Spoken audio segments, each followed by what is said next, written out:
So we're traveling into the center of the city in Denver, and we're beating the cars. Cars aren't going as fast as we are. This is coming out of Denver International Airport.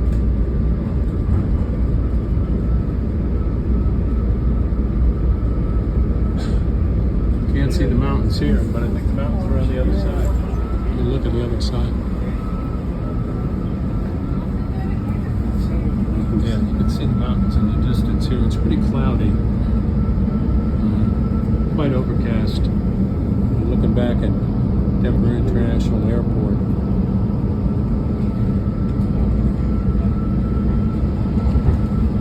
This is the way to travel into the center of Denver. It costs $1.35.